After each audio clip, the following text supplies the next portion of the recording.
They don't question the hypnosis they're under. You've been hypnotized to work hard for money, to save it. The fractional reserve system prints it, and then they pay taxes. So I have all this debt, and I get rich. So the question is, how do you learn to use debt to get rich? Because they tell you not to get out of debt. So all I'm saying to you is, if a person does not question what they've been taught, they will always be poor. They've been hypnotized into being poor. Then you put it in the stock market, in pensions, right? So let's say I put $100 in a pension plan. When do I get that money back? Most Romanians don't even dream of getting to pension now. I understand that. But it's not just Romanians. Please hear, it's worldwide. This is why I think, this is why I work, this is why I teach. You have to question what they're teaching you. I put my money in a pension. I might not ever get it back because they could lose it. So the question I always say is, well, when do I get my money back? And the average person has been hypnotized. Go to school, get a job, work hard, save money, and invest in a pension. And you never get your money back. The whole thing was designed to keep you poor. So that's why I argue with you until a person questions what's already been put in their head. And that's what my poor dad put in my head. Go to school, get a job, work hard. And that's America. The same as Romania. It's not any different. Save money, put it in the stock market. You never get your money back. We all look up to the American dream. Is it all fake? Until you question what's already in your head, you will do what's already in your head. Okay. The words become flesh. Go to school, get a job, work hard, save money, get out of debt, invest in the stock market, buy a house, buy a car. Until you question that, you're hypnotized. You'll be a poor person all your life. So I own 7,000 rental properties. Those are assets. Every month, the cash flows in. Whereas many people have the big house on the hill and the cash is flowing out. Right. And they're going broke. See, there's three kinds of income: earned, portfolio, passive. So earned income is if I get a job, that's earned income. If I'm a doctor or a programmer, that's earned income because I'm working for it. If I buy, let's say, Apple for $10 and I sell it for $20, that's portfolio income, capital gains. Yeah. But passive income, which is cash flow, is never taxed. The people that are being screwed today are the poor and middle class because they work for money. The banker friends, they're not working for money. They have money working for them. Yeah. Right. Very big difference in mentality here. Money is, the financial industry is two things: debt and taxes. And we still tell kids to go to school, get a job, work hard, save money, and get out of debt. Now, who tells them to do that? That's the most ridiculous thing there is. The book starts and it says, lie number 1, saving money will make you rich. Yeah, it never will. Why would you save it and why would you work for it if they can print it faster than you can work for it? Our schools will never teach you that. The way to keep the poor and middle class working hard is never teach them what the rich know. They don't want what we know out there. So that's why fake is fake money, fake teachers, fake assets. Question I ask all over the world: what does school teach you about money? And the answer is nothing. They know nothing about money. And they teach our kids. The thing with Bitcoin is this: it's like anything. It's not when you sell, it's when you buy it. My rich dad, your profit is made when you buy, not when you sell. I don't sell any of my properties. I sell nothing because then I have capital gains tax. So with Bitcoin, it went up to 20,000 and I watched it drop down to, I think, 1,000, let's say. At that point, it became a technical trade. There's fundamental investing and technical trading. When I saw that thing start climbing back up, I said, I watched it at 6. I think 6 is the number. So I backed up the truck on 6,000. So today, I think Bitcoin's what, 20,000? Bitcoin's at 23,000 now, but it got as high as 60,000 at one point. Yeah, but I don't buy at 60. Right. I bought it at 6, and I bought a whole pile of it. Same as I buy gold all the time. I don't save dollars. I save gold, silver, Bitcoin, Ethereum. And I don't just say I like the stuff, but it seems to hold its value. Buffett called Bitcoin rat droppings or something like that. I'm going, but he's a stock guy. Grant Cardone buys Apartment houses. You don't have to buy apartment houses. You can buy a bond, and bonds are going down right now. Do you know what I mean? You just got to be smarter. I don't have bonds, by the way. But anyway, there's so many things you can buy.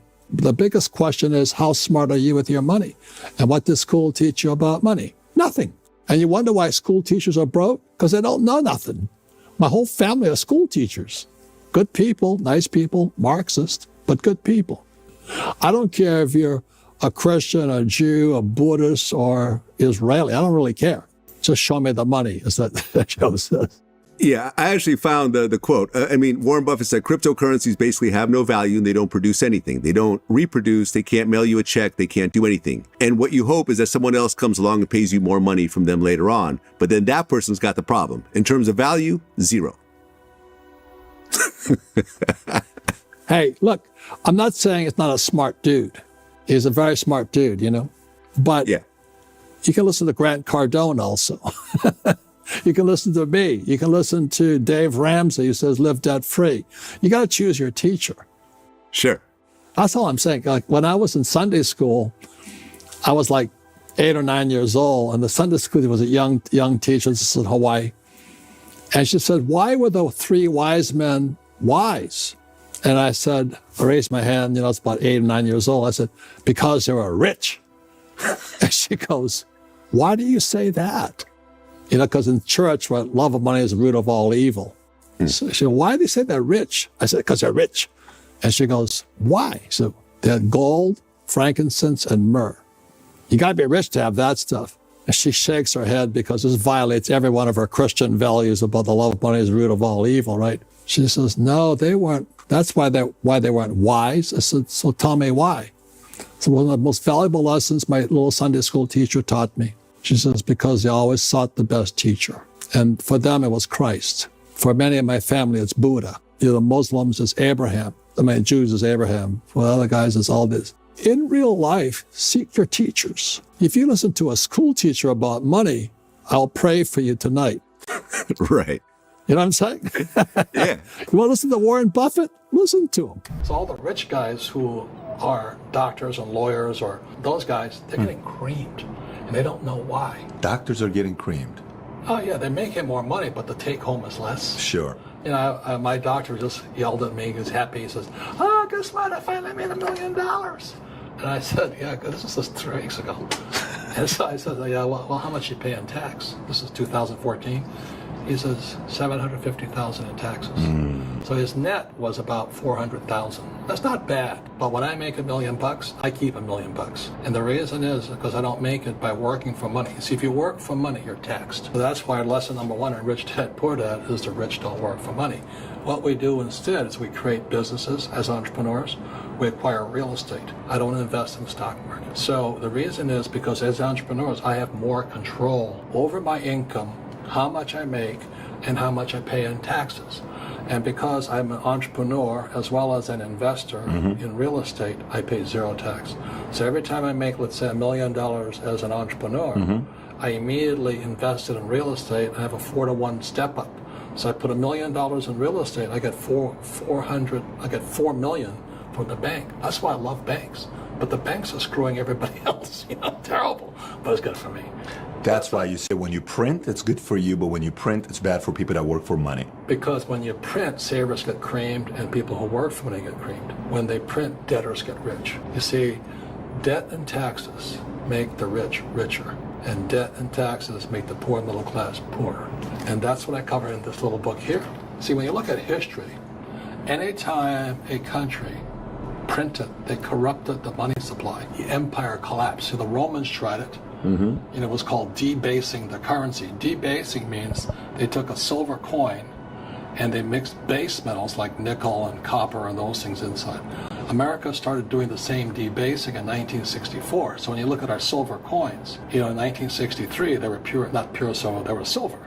And in 1964 you go, oh, what's that little copper tinge there? That's debasing.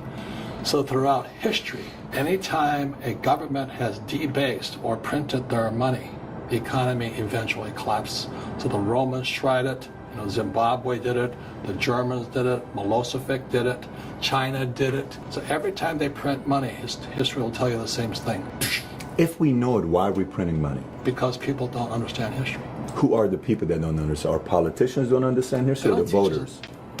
They don't teach you this in school here.